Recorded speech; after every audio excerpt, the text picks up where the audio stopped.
माजी मुख्यमंत्री उद्धव ठाकरे यांचा रत्नागिरी आणि सिंधुदुर्गचा दौरा आजपासून सुरू होतोय।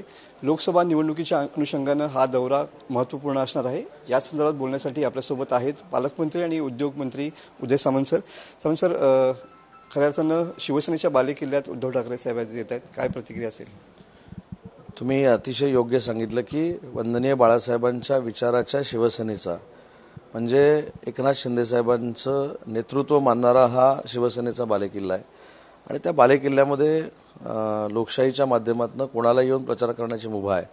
परंतु मी ठामपणानं या जिल्ह्याचा पालकमंत्री म्हणून, रायगड जिल्ह्याचा पालकमंत्री म्हणून आणि सिंधुदुर्ग जिल्ह्याचा पालकमंत्री होतो म्हणून सांगेन की भविष्यातल्या ज्या खासदारकीच्या निवडणुका होणार आहेत, आमदारकीच्या निवडणुका होणार आहेत, तिथले सगळे खासदार आणि सगळे आमदार हे महायुतीचे निवडून आलेले आपल्याला दिसतील। एवढा जनसंपर्क या सरकारचा विकासाच्या माध्यमातून लोकांपर्यंत पोहोचलेला आहे आणि म्हणून कुणाचाही दौरा झाला तर त्याचा फार फरक आमच्यावर पडेल असं मला वाटत नाही। तुम्ही प्रतिसाद हा मगाशी उल्लेख या ठिकाणी केला, वेगळा माहोल तयार करण्याचा प्रयत्न उद्धव बाळासाहेब ठाकरे गटाकडून या ठिकाणी केला जातो आहे।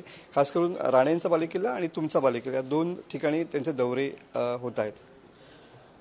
दोन्हीकडच्या लोकप्रतिनिधींचा त्यांच्या मतदारांवर, जनतेवर विश्वास आहे।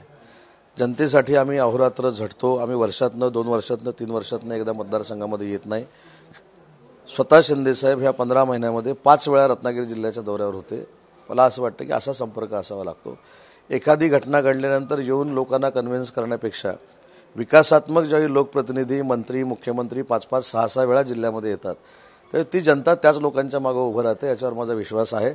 परंतु जे दौऱ्यावर येत आहेत त्यांना माझ्या मनपूर्वक शुभेच्छा। भुजबळांनी या ठिकाणी आपल्या मंत्रिमंडळात असलेले ज्येष्ठ नेते यांनी सांगितलं की आपण 26 नोव्हेंबरलाच या ठिकाणी आपल्या मंत्रिपदाचा राजीनामा दिलेला होता। नेमकी या सगळ्या याच्यातून शिंदे गटाच्या आमदारांवरती त्यांनी एक हल्लाबोल केलेला पाहायला मिळतोय आणि का वारंवार शिंदे गटाचे आमदार आणि भुजबळ यांच्यामध्ये या मुद्द्यावरनं कडाजंगी होत होती। यामध्ये सगळ्यात महत्त्वाची गोष्ट आहे म्हणजे निजामकालीन नोंदणीसाठी जो मसुदा तयार केलेला होता आणि जो मनोज जरांगे पाटलांकडे दिलेला आहे आणि त्याच्यातनं निजामकालीन नोंदी असलेल्या मराठा समाजावर जो अन्याय होत होता त्यासाठी मुख्यमंत्र्यांनी भूमिका घेतली। परंतु ही भूमिका घेत असताना सकल मराठा समाजाला आरक्षण देण्याच्या संदर्भामध्ये आम्ही सुप्रीम कोर्टामध्ये जातोय। विधानसभेचं अधिवेशन देखील त्याच्यामध्ये एकनाथ शिंदेसाहेब लावणार आहेत। परंतु ओबीसींवर अन्याय होणार नाही आणि ओबीसींचं कुठचंही आरक्षण कमी होणार नाही, ही सरकारची ठाम भूमिका आहे। ओबीसी बंधू भगिनींनी सरकारवर विश्वास ठेवावा, कुठेही त्यांचं काढून दुसऱ्या कोणालाही दिलं जाणार नाही, ही भूमिका स्वतः मुख्यमंत्री आणि दोन्ही उपमुख्यमंत्र्यांची आहे। भुजबळ साहेबांची मनधरणी केली जाणार का मुख्यमंत्र्यांनी, होईल का? भुजबळ साहेब हे सिनियर लीडर आहेत, त्याच्यामुळे त्यांच्याशी तिन्ही आमचे नेते बोलतील आणि त्यांचा गैरसमज दूर होईल।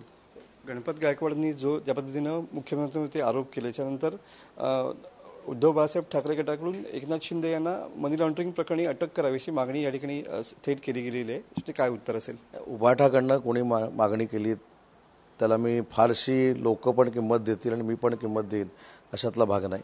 महत्त्वाचा मुद्दा आहे की काल गणपत गायकवाडांनी कृत्य जे केलं ते योग्य आहे की अयोग्य आहे? ते अयोग्य आहे, त्याचं समर्थन कोणी करणार नाही आणि कायदेशीररित्या कारवाई सुरू आहे। त्यांना अटक झालेली आहे आणि 11 दिवसाची पोलीस कस्टडी मिळालेली आहे।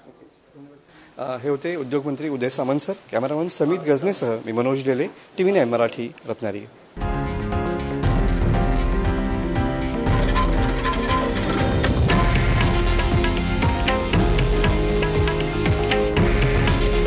हे आहे देशातील नंबर 1 न्यूज नेटवर्क आणि आपण पाहत आहात TV9 मराठी।